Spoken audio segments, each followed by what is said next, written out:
Welcome to yet another episode of English Speaking Made Easy. Today we are again going to give you a lot of tips on how you can make your English speaking much better.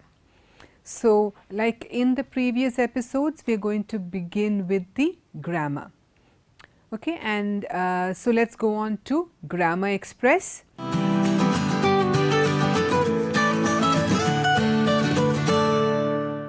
Now, just as we had dealt in the last two episodes on nouns, this time also I am going to do an extension of the same. But the difference in this episode is that what I am going to give you is like information that you are most likely to go wrong, and there would be a lot of things that you might have thought you were using correctly but would have been incorrect. So, I would like you to pay special attention to the section on Grammar Express. Okay? Like I said, it is a follow up to nouns itself. So, here the first list of words that I am going to show you are words that you need to be very careful about. They are words that are only used in singular. I had mentioned a few words in the previous episode. I am rewinding them and adding new words also. The first word here is the word scenery. Now, when you go to a place and you see a lot of beautiful things, you do not say, oh, there's so many beautiful sceneries. You can't use the word sceneries because sceneries is wrong. You just should say scenery. That itself is like a collective word. Okay, so I saw a lot of beautiful scenery. Please don't put that into plural. The same applies for this word information and furniture. Constantly both these words often go wrong when you write and when you speak. Both these words do not take a plural. Information is singular, information is plural. The same applies for words like furniture. Advice was a word I mentioned in the previous episode. Advise. Machinery. You don't have an expression machineries. That's wrong. Okay? Machinery, stationery, news, and then that interesting word poetry. Now, how many of you have, you must have heard people use it, poetries. I read a lot of poetries last week. It is wrong.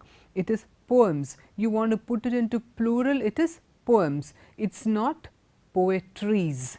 Okay? Poetry is singular, poetry is also used as plural. In fact, poetry is like not singular as such, it is a collective term. So, I like poetry. Don't say I like poetries, I like poetry. But I read a lot of poems. That is how the differentiation comes in. And then business. You don't say people engage in a lot of businesses to make money. It is wrong. People engage in a lot of business, okay, or people take on different kinds of business to make money. The same way, the other words also, I will just read out the words to you: mischief, repair, bedding, fuel, issue. Okay, none of these words take a plural. So, be very careful. Now, let me give you a few sentences to clarify this. Okay, look at the sentence. The scenery of the place is worth seeing. I haven't used sceneries, I have kept it singular. The scenery of this place is worth seeing. He has received no information so far. Remember, there is nothing in plural, it is kept in singular. So, you need to pay attention to this one bit. Perhaps just get these words into your mind so that the next time you use it, you will not go wrong. Okay? Now, again, now let us go on to some other words too. And these words are always used in singular, and there is these words look like plurals, but they are always used in singular. Just quickly read out those words. This bit is simple because I do not think you would make so much of errors with regard to this. All these words, especially relating to subjects: physics, mathematics, economics, classics, ethics, athletics, innings, gallows, none of these words take a it's all give, that's a singular word. Okay, economics is a very interesting subject. Now it looks like a plural because you have an s to it, but that's how that word is always used. There's no economic or economics is not made for the plural. Economics is a very interesting subject.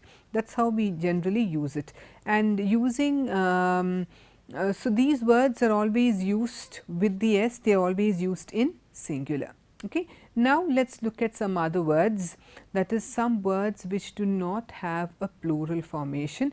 Now, of course, there is a lot of debate as to how you can use it either way, but you know some people do claim that you can use them with an s, but generally good English, this is the formal rule wherein you do not use an s, you do not use bricks, breads or even fruits.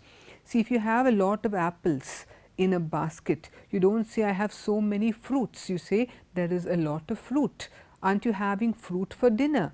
Or you say, can I have some fruit? We do not actually give it a word s. Sometimes s is added, especially when you have something like you say different varieties, not just apples. If you have apples and oranges and different varieties, then of course, but even in that context fruit is good enough.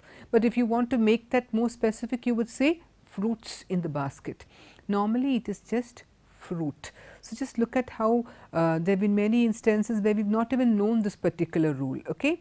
Now, coming back to when do we use fruits? So, is there not a word in English, fruits? Yes, there is. When you want to speak about the results of something you do, fruits of our labor. But there the meaning is completely different. It is not related to what we said before. Like when we use these words, fruits of labor, all in those contexts, of course, we do use the word with a plural form. So, now let me give you some sentences for this. For example, let me buy some fruit. You do not need to say let me buy some fruits, or he is true to his word. It does not have to be he is true to his words.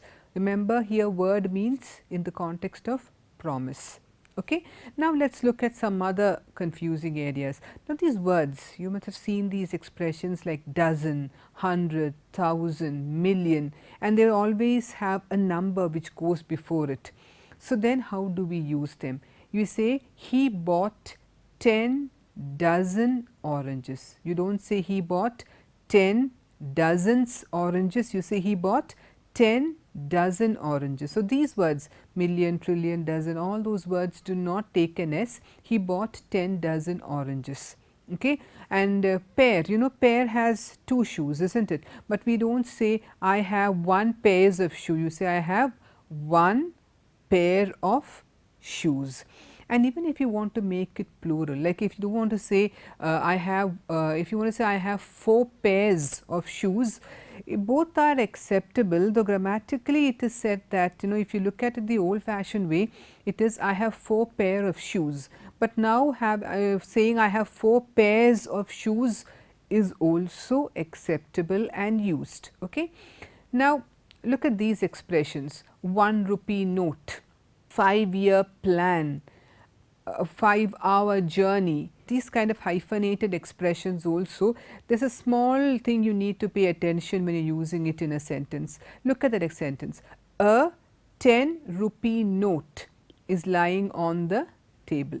So, you should not add a s there, it is a 10 rupee note and not a 10 rupees note. Okay. And now, like that, then there are certain nouns which are only used in a plural form.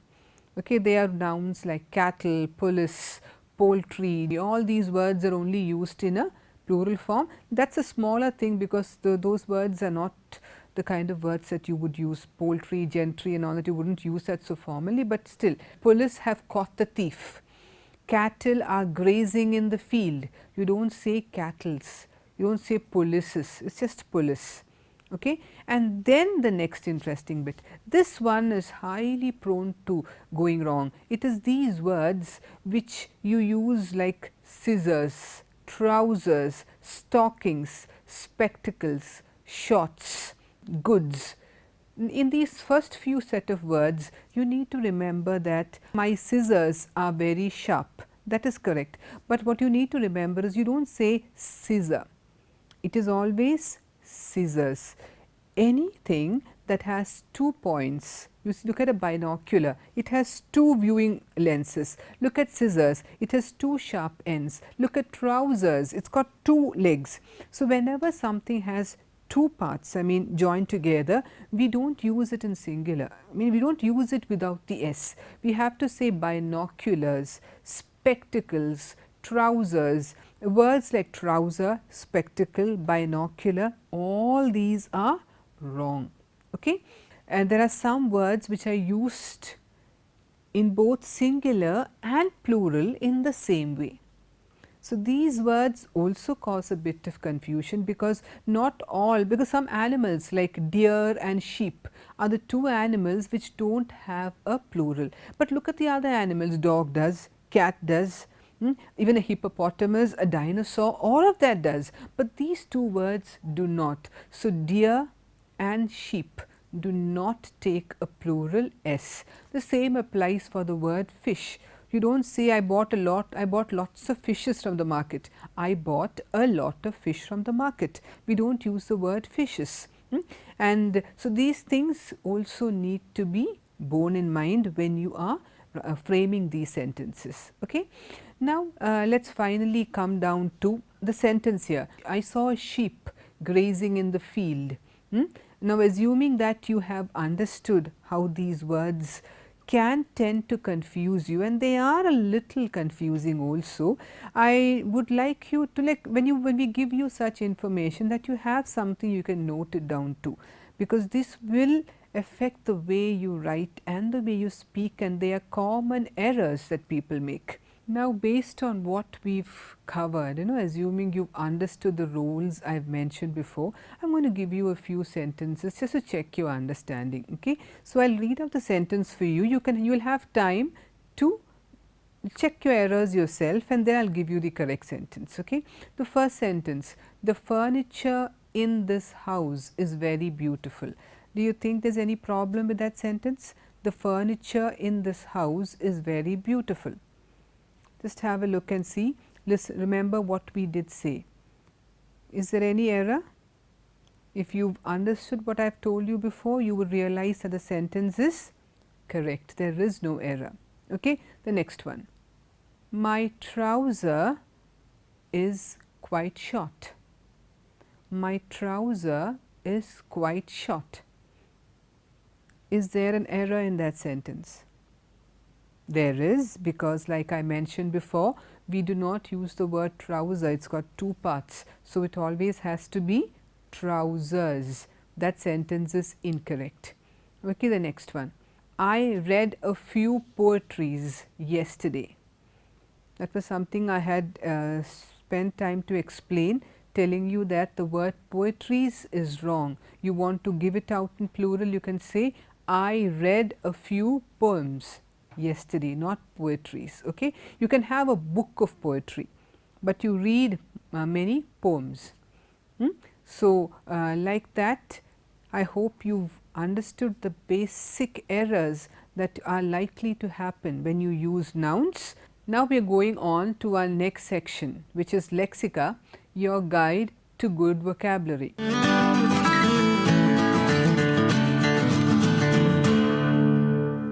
If you remember, in the last episode, I had given you a few words that you could use to describe people. I had given you around 4 to 5 words then. I am going to add on a few more words that you could use in that same context. Like if you remember, the words we used last time were words like chatty, bubbly, charismatic, down to earth. Now, I have a few more words I am adding on to the list. Now, we are going to introduce another word for you, which is a word called social butterfly. It is a very colorful word, isn't it? Social butterfly. Now, it is very similar in terms, in context to what we could call a society lady or someone like that. Basically, a person who is very sociable, very dynamic, very charismatic. That kind of a person is called a social butterfly, and that is a nice word. Now, another word is a word sympathetic. We know who a sympathetic person is, someone who has sense of mercy, someone who is a good listener, who listens to others, who tries to understand other people's problems. So you see, he is a very sympathetic person. And someone who expresses sympathy towards others. So we had social butterfly, and then we had sympathetic. Now, what about people whom nothing will affect them? You know, you can shout at them, you can scold them, you can annoy them, but then they still come back. We say our politicians are like that. We call it பயங்கர தொலிக்கட்டையா. The same way we use the same word in English to mean the same idea. People who do not get upset very easily, you know, we call them thick-skinned. The same expression that we use in Malayalam, it's like the replica. Oh, he's just so thick-skinned. He doesn't get upset by criticism, you can insult him, you can say anything, but that person doesn't really bother. So we refer to that person as being very thick-skinned. Okay. Now another word, it is an interesting word, but you may not be very familiar with the word. The word is unassuming, which means if you are a very talented person, you may be rich, you may be talented, but you are not very arrogant. You know, you don't kind of project your qualities, and you see people like that who have so much talented, intelligent, rich, but who don't really flaunt all of that. They have those abilities. So we say he's so unassuming. You see him, he's so unassuming. He's so humble. He does not really want to project what he really is. He's so unassuming as a person. And then the last word we have here is, oh, he is an old soul. If you've heard this expression, it means someone who is wise and thoughtful, someone who can offer you good advice, you know, someone who seems much older than they are, because they're very wise, because they have a lot of wisdom. They are the kind of people you would go to when you need help, when you need advice, and you say, oh, he's an old soul. So these are the kind of expressions, and I told you each expression one after the other, extremely colorful, extremely lovely to pepper them with how you say. Okay. So going back to those expressions, I hope you remember a social butterfly, charismatic. Charismatic, a person who is charismatic, very sociable, he is a social butterfly. A person who listens to you, who tries to understand your problems, he is a very sympathetic person. And then people who do not get affected by criticism, thick-skinned. That's very easy to remember. And people who are humble, down to earth, they don't kind of project themselves, their wealth or their intelligence, they are very unassuming people. And then you have people who we call, oh, he is an old soul, someone who is wise, wise beyond his years, someone who thinks a lot, someone who is great at giving advice to. Okay. So I am sure you can use these expressions. So I have given you in these in today's episode and in the previous episode, I have given you a collection of words that you could use in very colorful contexts, and I am sure you can use them, and I do wish you will try to use them when you speak. Okay. Now we are moving on to the third section that we have, Say It Right, your guide to good pronunciation.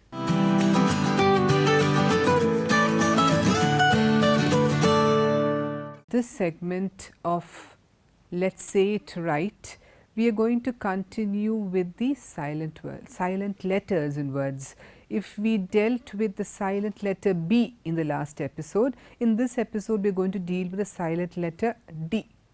Now this, I am sure many of us make this mistake. Just have a look at these words. If you just read these words, all of them have a D in between. And how many of us do pronounce the D along with those words? How many of you say Wednesday, handkerchief, sandwich?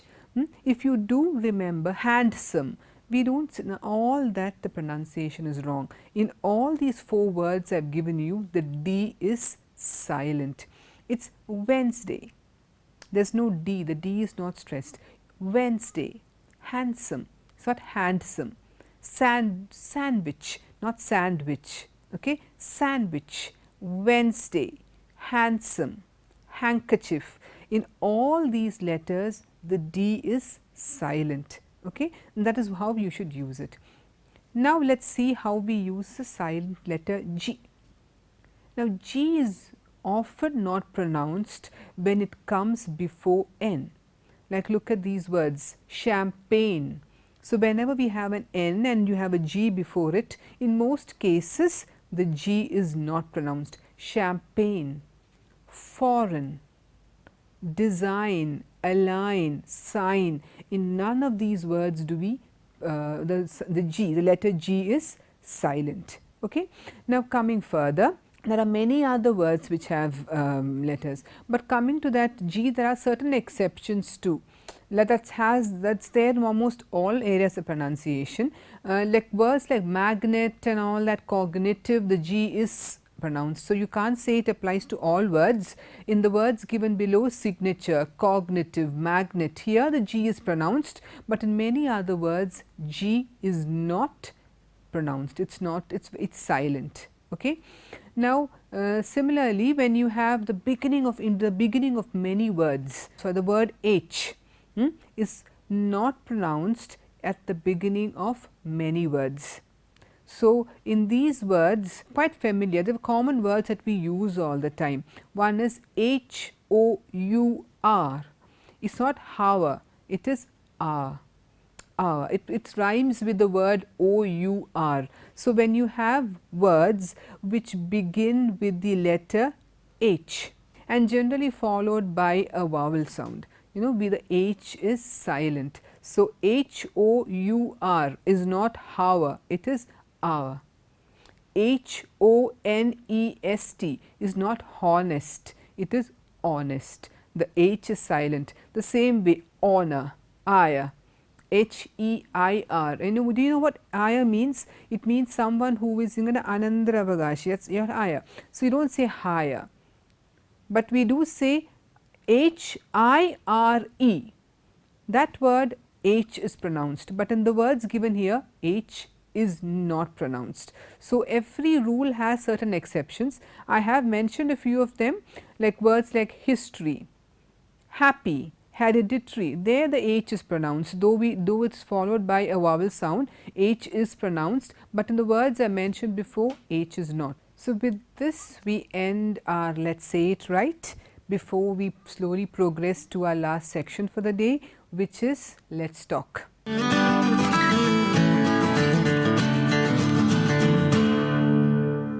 In Let's Talk today, we are going to give you an extension of how you can build on small talk. Now, if you remember, I am just trying to rewind on what we did in the first two episodes, so you get that continuity going. So, we began with greetings, we went on to the way of introducing another person, we went on to the basic pleasantries, how you start off a conversation, and now we are going to actually see how do you let that conversation progress. Now, what you need to remember is when you are talking, the best way to let a conversation develop is by asking questions. Asking questions is the one way of expressing and exchanging ideas, and so you need to ask the right kind of questions. I will be doing a detailed section on how you ask questions, but for today I am just going to tell you how do you get started asking questions. There are two types of questions actually. In every language there are two types of questions. One is what we call the close ended questions and the other are what we call open ended questions. Now, close ended questions do not have long responses. The responses are either just one word and they do not call for an extended conversation. Like for example, if someone asks you, did you just get to the office? Okay, what would you say? You would just say yes or no. You would not say anything more than that. Have you seen my email? Yes or no. These are close ended questions because they do not warrant long answers.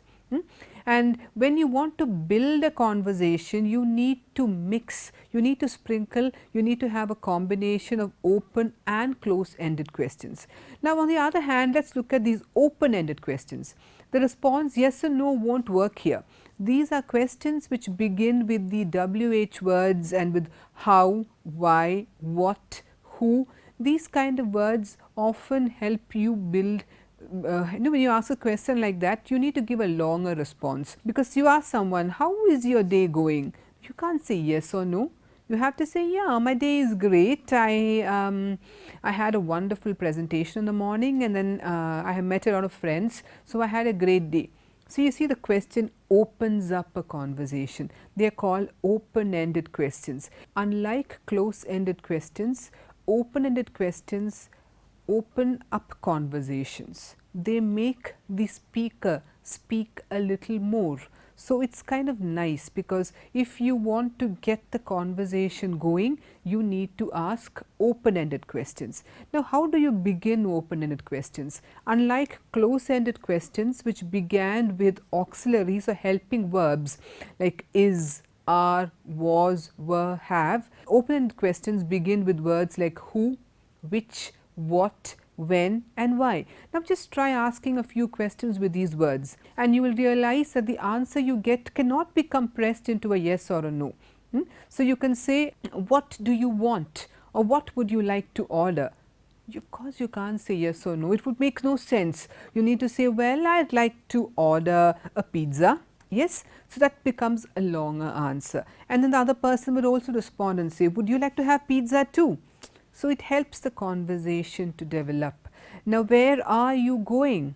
You won't say yes or no, you would say, well, I am going to Cochin, I will be back next week. So, it keeps the conversation going. These are called open-ended questions. The ones we dealt with were called close-ended questions. Just as their name suggests, their function also varies. So, when you are talking, when you are building up a conversation, when your intention is to build rapport, what you definitely need to do is to mix open and close-ended questions. When you do that, you have the perfect way to, that is kind of like the best way to speak, the best way to build a conversation.